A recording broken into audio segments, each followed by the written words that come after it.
Hai teman-teman, nama saya Clara Ignacia Natalia Ayer, NIM 225427116069, mahasiswa di Institut Sains dan Teknologi Esa Trinita Amurang dalam program studi Ilmu Pertanian. Video ini saya buat untuk memenuhi tugas ujian tengah semester mata kuliah Fisiologi Tumbuhan Biofarmaka dan Hortikultura yang diampuh oleh dosen Ibu Olivia Kawulusan SPMSI. Dalam video ini saya akan menjelaskan materi yang pertama mengenai penyerapan unsur hara, akar sebagai organ penyerap, peran dari mikorisa, tanah dan ketersediaan hara. Yang kedua, prinsip penyerapan hara, karakteristik penyerapan hara dan mekanisme penyerapan hara. Dan yang ketiga, translokasi fotosintat. Di dalamnya ada pembuluh pengangkut dan komposisi larutan, anatomi floem, dan mekanisme pengangkutan oleh floem. Penyerapan unsur hara. Penyerapan unsur hara adalah tahap awal dalam pemenuhan kebutuhan tumbuhan, dan unsur hara yang diserap kemudian akan digunakan dalam berbagai proses fisiologis tumbuhan seperti fotosintesis, respirasi, dan pembentukan jaringan tumbuhan. Proses penyerapan unsur hara oleh tumbuhan terjadi melalui akar. Akar sebagai organ penyerap. Akar adalah salah satu organ penyokong kehidupan tumbuhan yang terletak paling bawah dan umumnya berada di dalam tanah. Akar juga mampu tumbuh terus-menerus atau merismatik.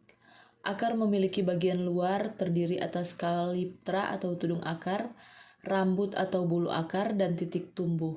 Sedangkan bagian dalam terdiri atas epidermis, korteks, endormis, dan silinder. Akar menyerap air, mineral, dan zat makanan lainnya dari dalam tanah dan mengangkut air dan zat makanan terlarut ke bagian tumbuhan yang membutuhkan. Terkadang berfungsi sebagai tempat penyimpanan karbohidrat dan cadangan makanan lain. Istilah Mycorrhizae berasal dari bahasa Yunani kuno yaitu mykes yang berarti jamur dan rhiza yang berarti akar. Jadi mycorrhiza merupakan jamur yang memerlukan akar tumbuhan. Daur hidupnya adalah bersimbiosis dengan akar. Peran dari mycorrhiza sendiri terjadi selama masa pertumbuhan aktif tanaman. Mycorrhiza menginfeksi perakaran tanaman melalui jalur pengangkutan ekstravaskular apoplas dan pada sel korteks akar tanaman untuk memperoleh karbon. Dan itulah terjadi kolonisasi jaringan korteks di jamur mycorrhiza, memproduksi hifa atau benang jamur secara intensif dan memperbanyak bentuknya dalam perakaran tanaman.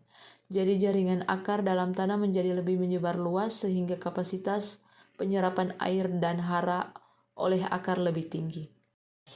Tanah dan ketersediaan hara.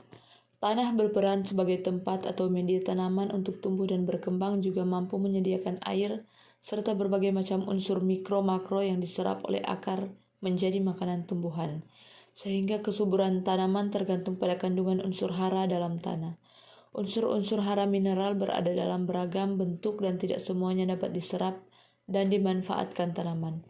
Yang dapat diserap hanya unsur hara yang dalam bentuk yang sudah tersedia, seperti dalam tabel di bawah ini.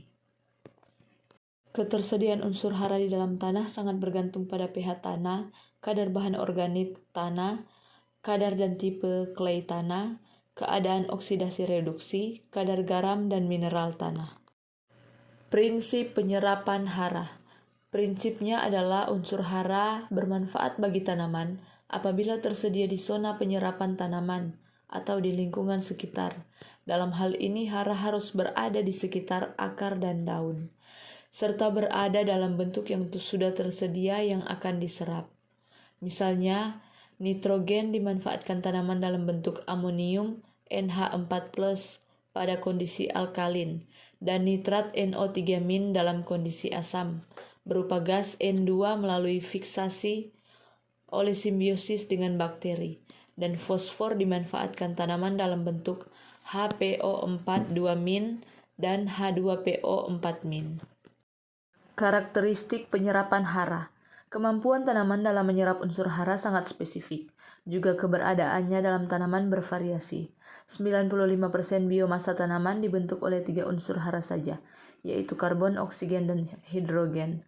Ketiga unsur hara ini tidak menjadi perhatian dalam analisis nutrisi tanaman karena selalu tersedia dalam bentuk yang dapat diserap tanaman.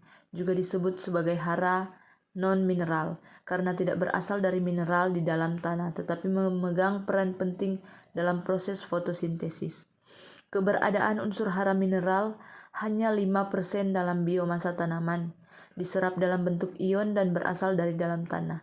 Terdiri dari unsur hara makro, N, P, K, Ca, Mg, S, sebesar 0,1 sampai 5%. Dan unsur hara mikro, Fe, Mn, Zn, Cu, Mo, B, Cl, sebesar kurang dari 0,025%. Mekanisme penyerapan hara. Tanaman menyerap unsur hara melalui 2 jalur, yaitu melalui akar dan daun. Mekanisme serapan hara melalui daun dimulai dengan masuknya hara melalui stomata, endodesmata, dan kutikula pada bagian epidermis menuju ke dalam sitoplasma tanaman. Rendahnya serapan hara melalui daun dikarenakan daun memiliki respon yang adaptif terhadap lingkungan atau cekaman kekeringan dan suhu konsentrasi rendah.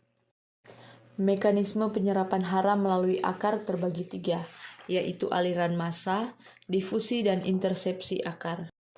Aliran massa merupakan gerakan larutan hara, air, dan mineral ke permukaan akar yang digerakkan oleh transpirasi tanaman. Aliran massa terjadi akibat adanya gaya tarik-menarik antara molekul-molekul air yang digerakkan oleh lepasnya molekul air melalui penguapan atau transpirasi. Unsur hara yang bergerak melalui proses aliran massa diantaranya Ca dan Mg.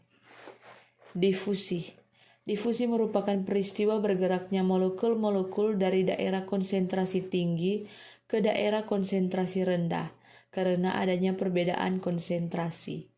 Unsur hara yang bergerak melalui proses difusi diantaranya kalium dan fosfat. Intersepsi akar.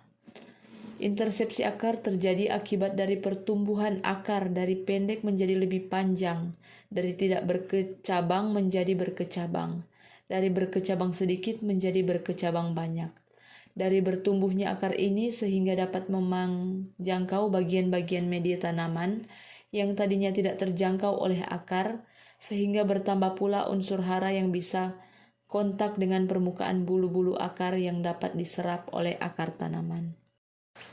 Masih dalam mekanisme penyerapan hara, hara yang telah berada di sekitar permukaan akar tersebut dapat diserap tanaman melalui 2 proses, yaitu proses aktif, proses penyerapan unsur hara dengan energi aktif atau proses penyerapan hara yang memerlukan adanya energi metabolik, dan proses selektif, yaitu proses penyerapan unsur hara yang terjadi secara selektif.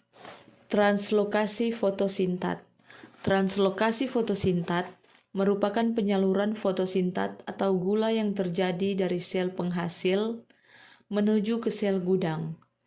Teori berdasarkan aliran tekanan atau massa, di mana gula dialirkan dari lokasi dengan konsentrasi gula tinggi menuju lokasi dengan konsentrasi gula rendah. Mekanisme terjadi diawali dengan adanya gula dimuat ke dalam floem secara transport aktif. Kemudian air masuk ke dalam floem secara osmosis. Gula dialirkan dari sel penghasil menuju ke sel gudang. Air melalui proses osmosis kembali ke xilem. Pembuluh pengangkut dan komposisi larutan. Jaringan pembuluh tumbuhan terdiri dari xilem dan floem. Xilem berfungsi mengangkut air dan mineral dari dalam tanah melalui akar. Hara bergerak dalam xilem secara pasif atau aliran massa, bersama air mengikuti aliran transpirasi. Dalam proses pengangkutan, sel-sel xilem membentuk tabung panjang yang dalam mengalirkan air dan nutrisi menuju ke atas melalui sel-sel xilem yang disebut juga dengan getah xilem. Saat ini diangkut melalui transport pasif. Anatomi floem. Floem terdiri dari pembuluh tapis, sel tapis, serat floem, parenkim floem, dan sel pengiring. Floem berfungsi mengangkut hasil fotosintesis ke seluruh organ tumbuhan.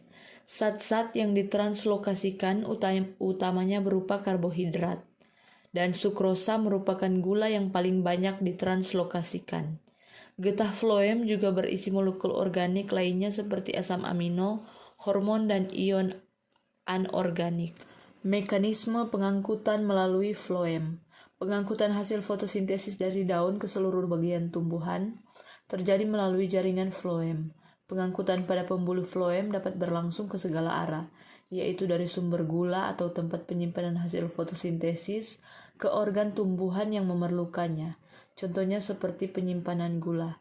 Gula atau fotosintat hasil fotosintesis akan berpindah dari sel sumber pada sumber gula yang memiliki konsentrasi molekul yang tinggi menuju ke sel penyimpanan pada penyimpanan gula yang memiliki konsentrasi molekul yang lebih rendah melalui floem. Kesimpulan, tumbuhan dan tanaman sangat penting untuk menopang kehidupan manusia dan hewan di muka bumi. Selain dapat menghasilkan oksigen untuk bernafas, juga dapat berperan sebagai bahan makanan yang kita butuhkan. Dalam pertumbuhan dan perkembangannya banyak sekali proses fisiologis yang terjadi dan sangat kompleks melibatkan unsur-unsur kimia, bagaimana konsentrasi larutan yang dibutuhkan tanaman dalam ketersediaannya, peran dari organ-organ penyerapan tumbuhan, dalam hal ini akar dan daun, juga pengaruh lingkungan serta seperti tanah, jamur, dan mikroba yang terkandung dalam tanah. Bagaimana semua itu saling berhubungan dan mempengaruhi satu dengan yang lain. Dan yang terpenting adalah bagaimana prosesnya. Hara diserap oleh organ penyerap dan dialirkan ke seluruh bagian tumbuhan, sehingga siklus kehidupan tumbuhan terus berjalan. Sekian materi singkat yang dapat saya jelaskan. Jika ada kekurangan, saya minta maaf, dan jika ada lebihnya tidak usah dikembalikan karena saya orang yang ikhlas. Terima kasih.